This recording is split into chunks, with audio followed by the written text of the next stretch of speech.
There are places in this world where time doesn't move as we know it, where the laws of physics seem to fold and vanish.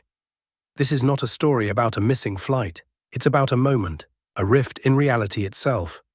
On July 2nd, 1955, a Pan American Airways DC-4 prepared for departure from New York City. Destination, Miami, Florida. Flight number 914. It was supposed to be a routine journey, 3 hours through the summer sky. But what happened after takeoff has haunted aviation history for generations. For nearly 4 decades, no radar signal, no wreckage, no distress call, just silence. And then, one day in 1985, 37 years later, something impossible appeared over the skies of Venezuela. I'm your host, Godwin Raffel, and you are watching Ocean Today X.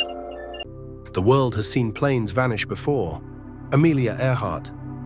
Malaysia Flight 370, but Flight 914 was different, because it came back, or at least that's what the reports claimed. A flight from 1955 appears without warning in 1985 airspace, its engines running, radio active, passengers visible through the cabin windows. Everything looked exactly as it did the day it disappeared. Old uniforms, vintage seats, even the Pan Am logo from a time long gone. But when air traffic controllers tried to make contact, they realized something wasn't right. The pilot's voice sounded calm, confused, like someone out of time. "Where are we?" he asked. "This is Pan Am Flight 914 from New York to Miami." It wasn't a recording, it was happening now. For a few brief minutes, the impossible became real. A plane lost to time, returned, and then, just as quickly, it vanished again. Some say it landed, others claim it disappeared mid-air, but one question has never been answered. Where was Flight 914? For 37 years. This is not a myth told in whispers. It appeared in newspapers, radio reports, and eyewitness accounts. But no official record exists. No black box, no logbook, only fragments of a story, scattered across decades. And yet, for many, it feels too precise to be a lie. What if it wasn't a hoax? What if, on that warm July morning in 1955, Flight 914 entered something beyond our understanding?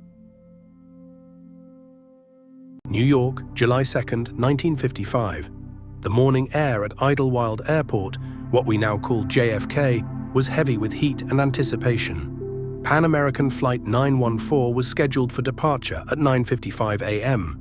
Its destination, Miami International Airport. A short flight, routine, uneventful, or so everyone believed. 57 passengers boarded that morning.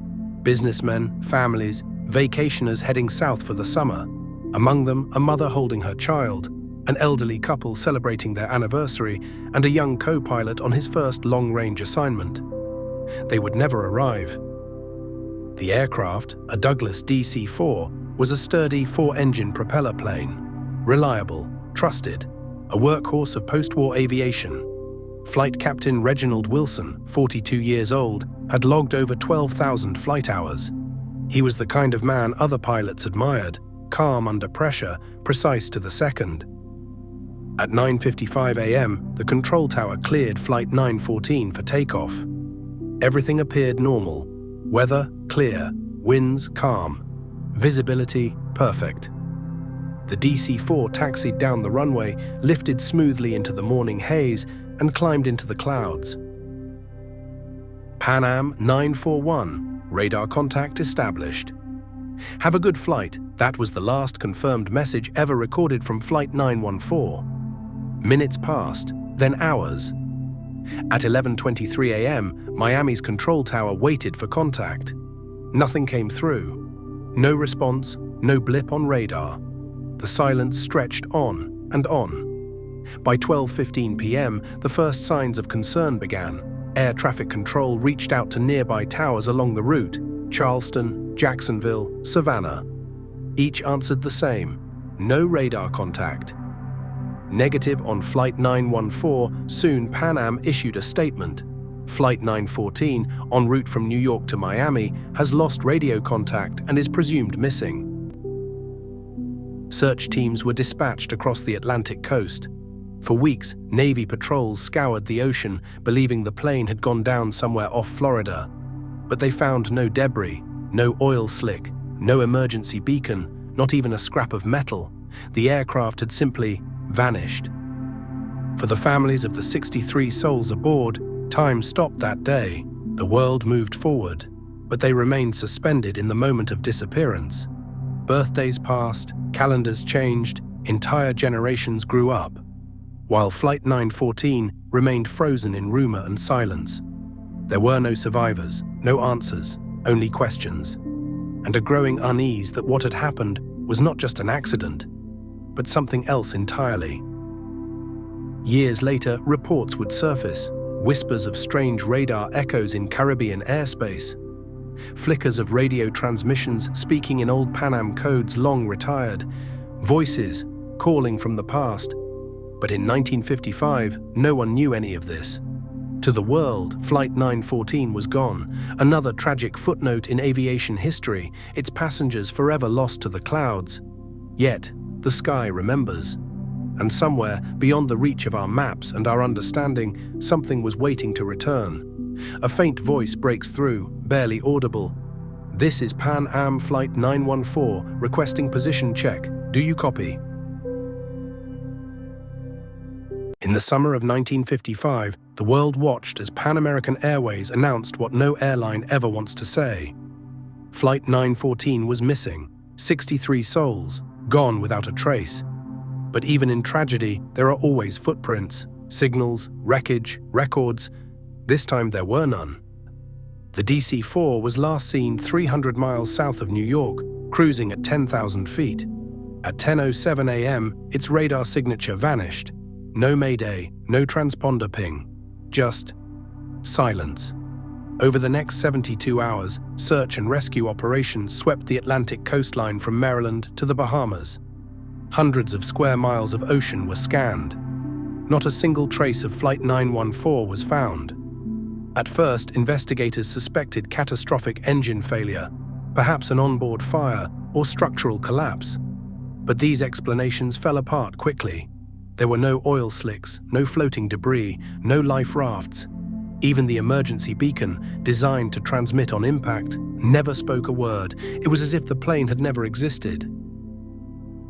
The Civil Aeronautics Board classified the disappearance as unsolved.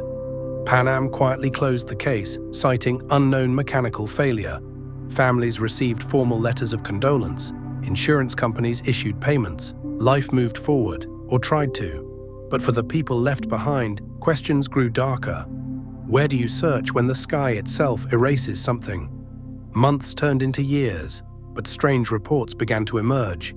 Fishermen in the Florida Keys claimed they'd seen a large propeller plane flying low over the water, its lights dim, its engines silent.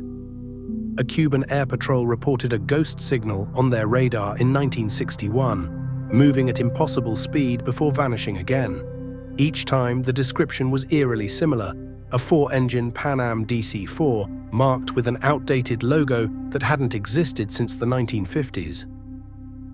Miami Control, this is Pan Am Flight 914. Repeat, requesting position check.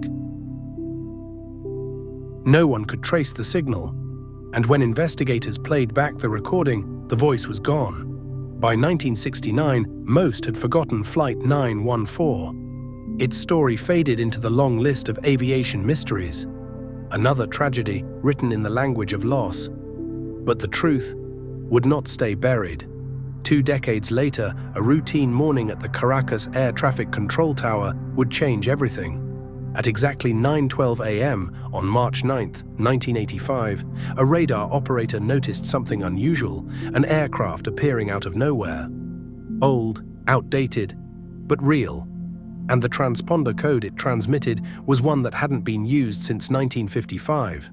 Flight 914 had returned.